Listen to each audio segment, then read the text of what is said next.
Today we're going to be talking about life with the shepherd. This is part one of a three-part series.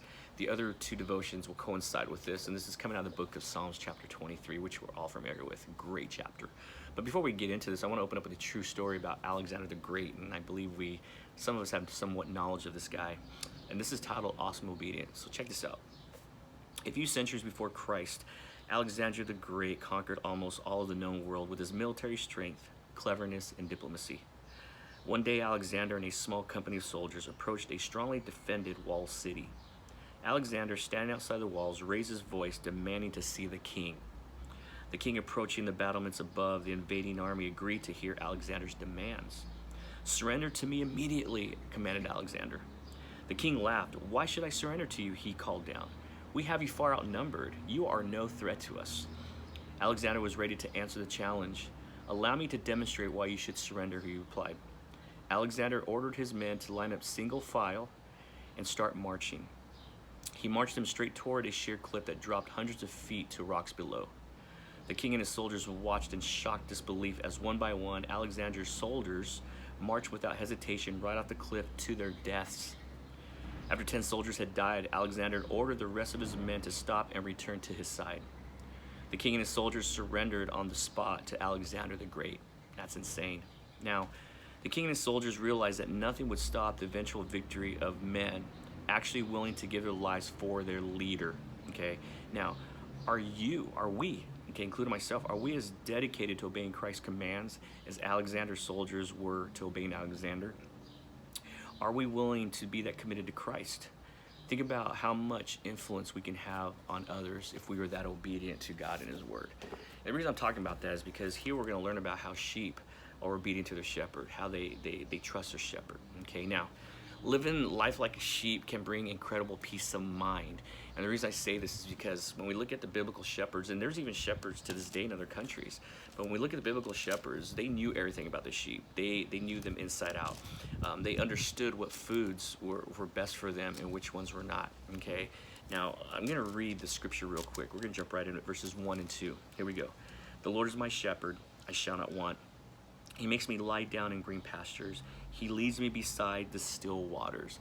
Simple text, but there's so much that we can apply and learn from this in our life.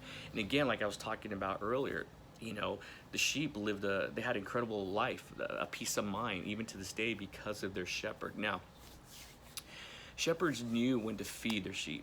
They knew when they needed water. They knew when they were thirsty. They knew when to meet all their needs. Shepherds were experts on the terrain. They knew the geographical map of everywhere they were at. Okay, they were aware of the best places for food. They were aware of the best places for water, the best places of shelter and protection for their sheep and for themselves. Now, this is a cool thing. The sheep knew the voice of the shepherd.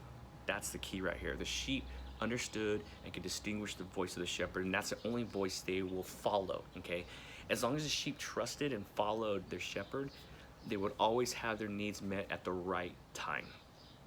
Now, we live in a world and a culture that continues to want more, okay? Always want the new iPhone, the new smartwatch, the new computer, the new laptop, the new car, all these things that go on. And once people get those things, then a new one comes out. Seems like every year new technology comes out, and what happens after that? People want the next one. They want the new one again.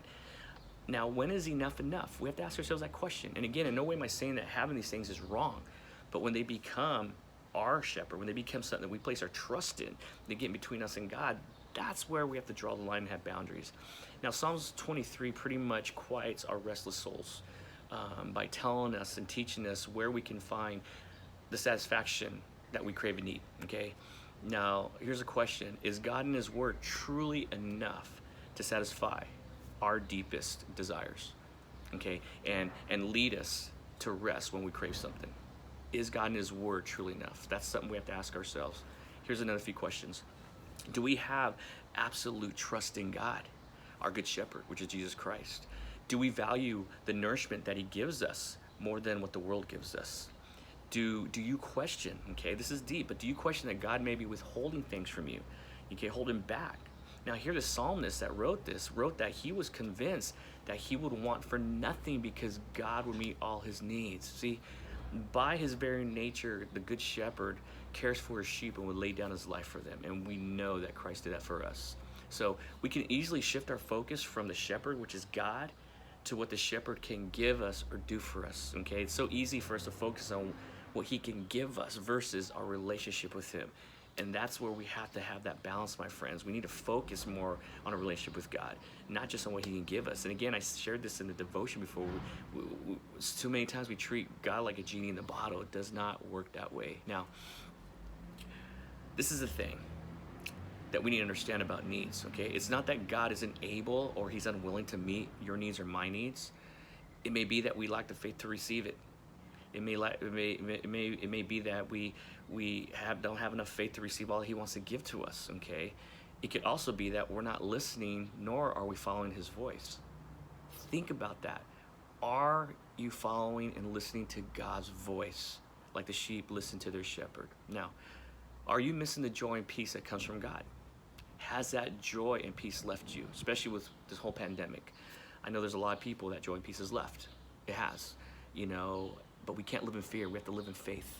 We have to live in fear and faith. We just can't sit back and say, God, why aren't you taking care of this? Why aren't you, totally controlling this whole thing? We don't know what he's doing behind the scenes. We don't know what he's doing behind the scenes, but we can't ask him that. What we need to ask God, again, I've said this before, God, what are you wanting to teach me and show me through this? When we act like that and we come to God with that attitude, we're focusing on him and not what he can do for us. We need a place of trust knowing that God has control of everything, no matter what it looks like or sounds like, my friends. Now, could it be that you have become distressed and dissatisfied with what God has been providing?